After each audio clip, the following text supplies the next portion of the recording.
जाओ बेटा। नाम अलबेला काम अलबेला। हाँ जी। इसीलिए है भोजपुरी में बदनाम अलबेला। सही का जवाब उठाता है, सही का न्योता चलाता है, आ गाड़ी देने वालों को गरियाता है, आ लोथवा मुकेशवा से प्रेम से दुगो लगावाता है। ए मुकेश बाबू, आप केवल हाथ उठाइएगा, कैमरा चल रहा है। एक मिनट मुकेश बाबा ध्यान दीजिए, हमार बात नहीं सुनवा है, दांते काट के मुंह आते। ए जियो ने आनहर लांगर को कोई नहीं जान रहा था ना। आज मनोज शर्मा मेरे नाम से प्रोग्राम जाता है तो खिलाफ करता है, लेकिन चलिए कोई बात नहीं। आप हाथ उठाकर बोलिए कि आनहर और लोथा का दुगोला प्रथम मैंने करवाया अपने ससुराल में। इसी बालक को उस समय पैदा लिया था जो अपने ताशा बजा रहा है। उहे नु गौले रहला कि सबरे बेआसवा लोग चित होई आज जोरी आनहर अभेंता के हिट होई। ता हमहू गावतनी कि सबरे बेआसवा लोग चित होई आज जोरी लोथा अलबेला के हिट होई। जरूरी जा राजकुमार मौसा के बेटा ना रहता नु तब बहुत कुछ बोलते, लेकिन मास्टर साहब आयल बारन, ये चलते हम कुछ नहीं की बोला। आ मेटर हम देम, अगर मेटर हम ना देनी तो कमलबास के चौहान के चेला हाँ जी। आवो एगो गीत बाजी, एकरा बाद रो लोग पूछ ले। आवो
अब तनी कलाकारी देखल जाओ। अरे वो लोग बाहर निकले, बेटा चौगुन बजा ले। हाँ पक्का, हाँ तो बजा के मुकेश के फाड़ देगा बेटे लेखा। हाँ मुकेश लोथा तुम्हारा कौन है? फूफा। हम तुम्हारा कौन है? हम तुम्हारा कौन है? फूफा। वो हमारा कौन है? भाई। भाई। अच्छा लेकिन भाई तो चौगुन बजा ले। कहो कि फाड़ के तो फूफा बजा के फूफा के फाड़ देंगे। किया अरे चूड़ी लाठी बाली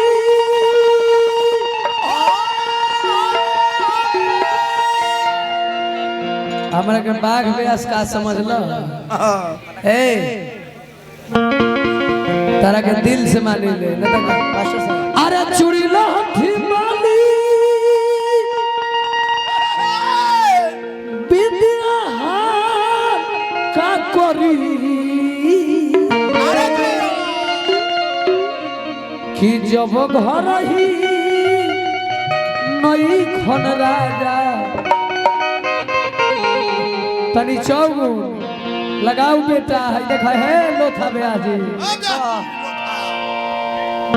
ई पसवान के खून है जैसे अहिर के लाठी के जवाब पसवा दुसाद दी आ दुसाद के लाठी के जवाब अहिर कि जब घर ही लिखिया लो लड़ाई अहिर पसवान के कि जब घर ही नहीं खे राजा तो सिंगार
रहल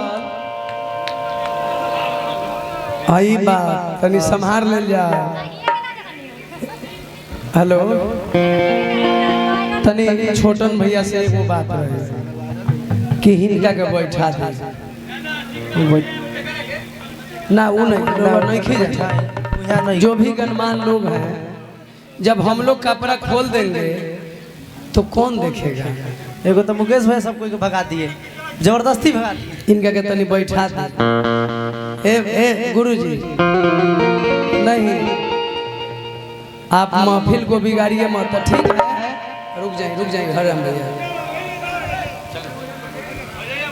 बिल्ला मत कीजिए हमको क्योंकि मुझे बिल्ला मत कीजिए बिल्ला मत कीजिए हाँ इस सारा भाषा को मैं जज है और न तो ढोड़ी ढीला हो जाए नहीं तो जहाँ बिल्ला मुझे कीजिएगा आप मेरे गुरु का गुरु हैं पांडे जी का गुरु हैं हाँ चीसा रहने दीजिए आप भी चीसा रहिए भड़क मत लगाइए भड़क लगाइएगा तो लोथवा बाप रे बाप ऑरियल है इसका लोथवा व्यास का ऑरियल है उसका कह कि गोर में ताकत नहीं ना है अरियल से नाथी से मुझे कोई मतलब नहीं है ठीक है भगवान आपको भला करे भला करो भगवान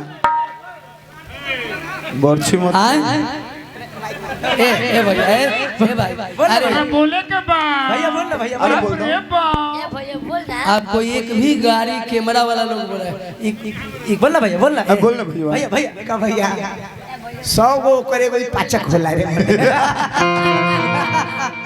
बोली ना भैया भैया बोल एक बेरा बोल तेहू बोल भैया बोल ना भैया पाचक मतलब मानते हैं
बाबा भिखारी ठाकुर के बात कइलो ह ध्यान है दो। नहीं आई। देखी मोल गरम होता ऐसा मुके यहाँ 5-5 लाख रुपया के कैमरा लागल बा। हाँ ये प्रोग्राम के शोभा बढ़ावे खातिर हाँ सब लोग यूट्यूबर भाई लोग आज रउआ लोग के देन बा। आज बहुत बहुत बड़ बड़ स्टार लोग जे रउआ लोग के गाड़ी देवत बा। छोटन भैया अगर ये यूट्यूबर नहीं रहते तो मुकेश लोथा के बोले जवा करे जवा कौन सुनता? कोई सुनता? ये आप लोगों का देन है। अगर कलाकार जो गाली यूट्यूबर को देता है तो उस साला जब मरेगा ना तो उसको पिलुआ पड़ेगा कलाकार को। यूट्यूबर के लिए कौन लड़ता है? आप देखे होंगे चंदन जादव मेरा भाई है, लेकिन मैंने लड़ा चंदन जादव से। जितना मुझे पार लगा आप लोग के लिए लड़ाई लड़ा। बनने वाली बात नहीं, सापेक्ष आई बनने वाली बात नहीं है मुझ में, नहीं मेरा जमात है, नहीं कोई मेरा कर्मात है। लेकिन अकेला सुभाष चंद्र बोस देश को आजादी दिलाए थे। डॉक्टर भीमराव अंबेडकर जितना राम, मुकेश बाबा जितना भगवान राम अपने सनातनी के लिए प्राण की आहुति दिए, उतना ही मेरा संविधान का भगवान doctor Bhimrao Ambedkar A to Z के लिए आहुति दिए हैं। लेकिन अब हमार तनी कुछ गीत रहे कि जे करा नजरी में रोती भर एक रीड बढ़ जा,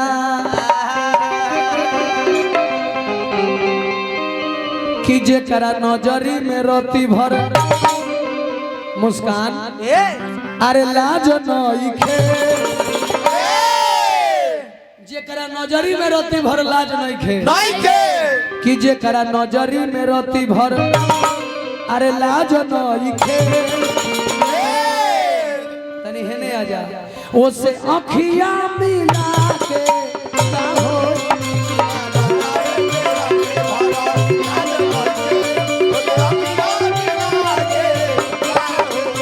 जकरा नजरी में रोती भर लाज नइखे, ओसे अखियां मिला के काहो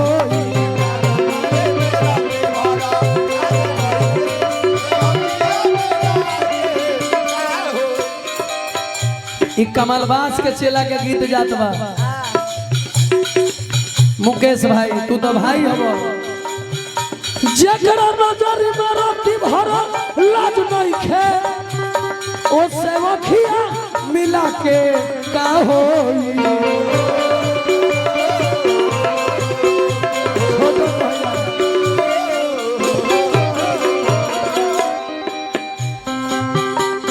भाई माला है ने आजा बेटा। भाई माला केकरा खातिर हो? ई माला इज्जती खातिर हो। सोनी साहब ई माला जिसको गला में जाएगा वो सम्मानित होगा। दे देवा लंगा के, गाड़ी देवेला ब्यास के, जवन सरवा तो गलावा भोजपुरी के बेचत बा। हां जी ई माला ठीक लगी? नन कुमार तिवारी बाबा बक्सर के हैं, डेली आंदोलन कर रहल बानी। जवन जवन चीज हमारा बिहार में बंद भई तवन चीज बढ़ते गई। बालू महंगा, बालू बंद, बालू महंगा। दारू बंद, दारू महंगा। दहेज बंद, दहेज महंगा। हां जी माला को भी अपमान होता है, लेकिन जनतो पूर्वक नहीं खे। जानता तो जानते बा कि 25,000 उस ब्यास को दीजिए, अब 25,000 इस ब्यास को दीजिए, वो उसका फुआ को गोरियाएगा और वो ब्यास उसका दादी को गोरियाएगा। जनता ताली बजाएगा, भोरे पहर हाथ मलते घरे जाए। घरे से लोग सुनने नहीं ना आया है। जे कर खरची चलत बा, जे कर खरची चलत बा, अरे इज्जत बेच के हमार बेटा बेटी अगर कहीं जाई तो केहू के दिन नहीं खे कहे कि गाड़ी देने वाला का बेटा है। आज गाड़ी देवत बा आ हैकल हार पहनता, हम एके गो पहनले हई तो सूद हो। जे कर खरची चलत बा इज्जत बेच के मुस्कान जी। अब वो के माला पे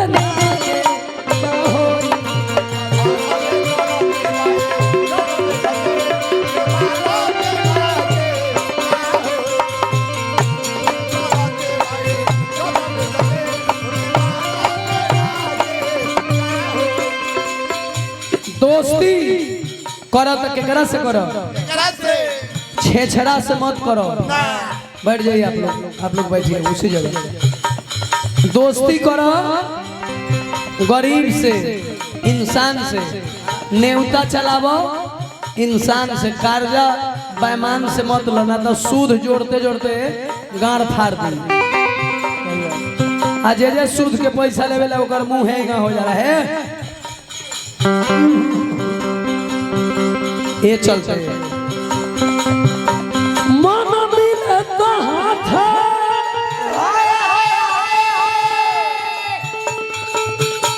आर मिलावल जला, प्रेम करत जीवन भर निभावल।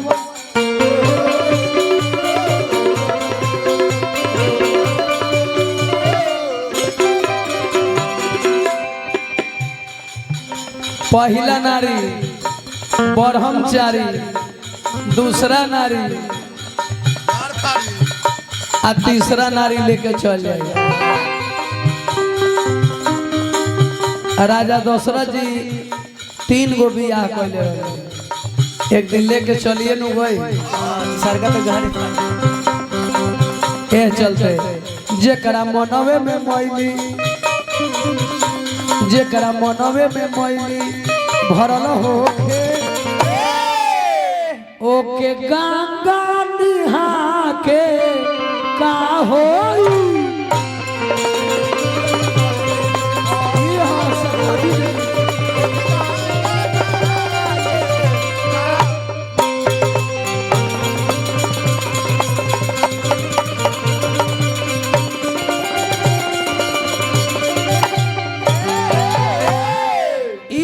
भोजपुरी सुधारक गीत।